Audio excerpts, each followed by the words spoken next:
Hey, second grade.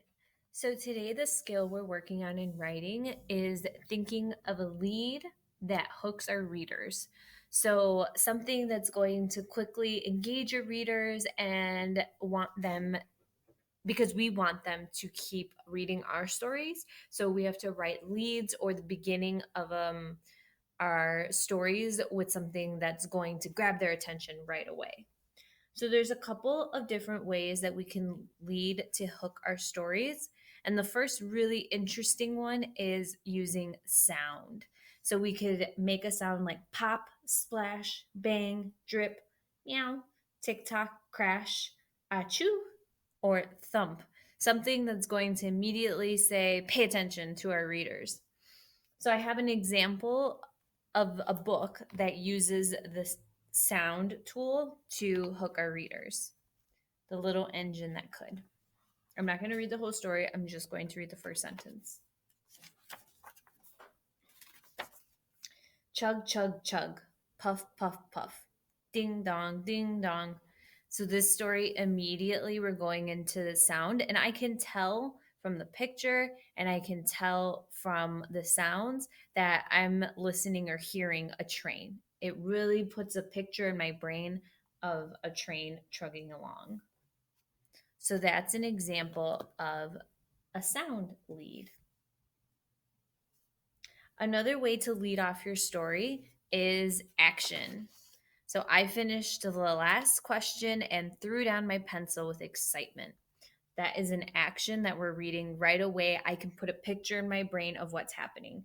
This character or the person who's writing the story finished maybe a test because it says last question and threw down my pencil with excitement. So that test was or quiz or whatever it was maybe a big deal because they're excited to be done.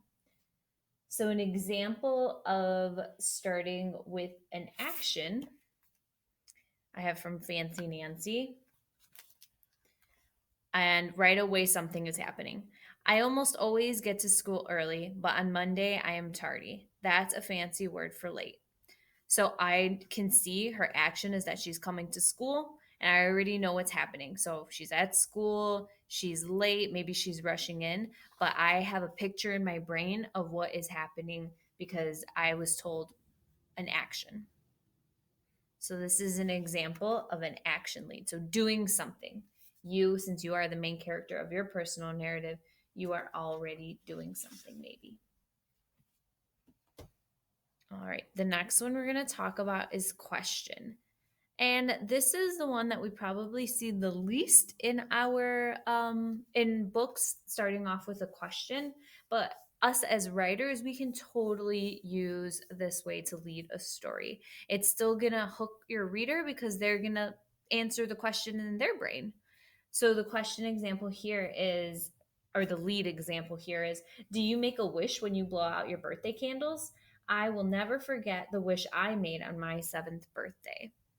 So this is a great way to start your writing is to ask your reader a question because then they're already going to be answering and they're going to be interested in the story. So starting with a question. So the one example that I could find was from Charlotte's Web. And the question is, where's Papa going with that axe? That's the first question in the story. So we want to know when we read that, well, where is he going with that axe? So that is a great way to engage your readers too. And the last way that we can lead or we can hook our readers in with our lead is using dialogue. And this is probably one that we're going to talk about for a little bit. And dialogue is just a fancy word for when somebody's talking. So stay close to your chaperone. Mrs. Anderson called after us. These quote marks make it a dialogue. Someone is saying something. Stay close to your chaperone. That's what Mrs. Anderson is saying. So I have a story here, Jabari Jumps, that starts with dialogue 2. I'm jumping off the diving board today, Jabari told his dad. So this story right away is starting off with somebody saying something, and I know so much information just from the story starting this way. we know that he's at a pool because he's about to jump off a diving board, and it sounds like he's never done it before, because why else would he be saying it right away? And his dad answers, really, said his dad. So I definitely think that this is a big deal, and I know from the title that it's also a big deal. And that's the last way that we can start our story that's really going to hook our readers. So I have here, I've dated my next page in my literacy notebook, and I did try and keep a page close to my personal narrative, what I have done.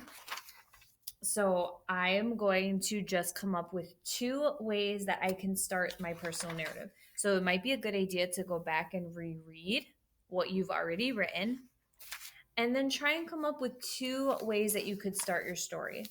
So my story starts on the first day of school. I'm sorry, friends. My story starts on the very first day that I was a teacher. I became a teacher. So I am going to use this sound, because I can use the bell sound from that day. So I'm going to write a 1 here, because this is the first way that I could start my story. And the bell sound makes a beep sound. It's like beep. So I'm going to do beep. I'm going to make a lot of I'm not E's. sure I understand. Oops. Sorry, friends. Beep.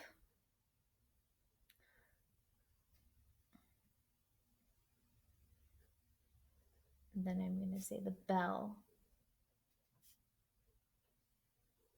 rang loud in my class.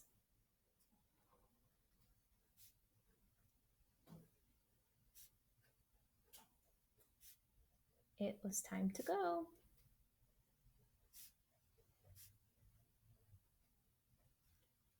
All right, so I started with a beep, and then I added a sentence. The bell rang loud in my class. It was time to go.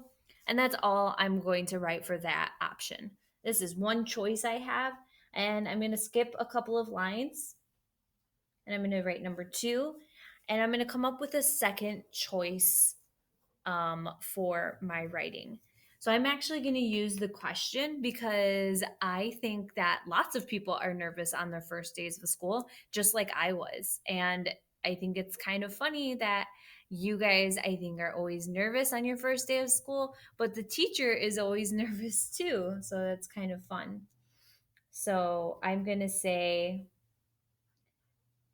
do you ever get nervous on the first day of school? Question mark. And I'm going to say, so do your teachers.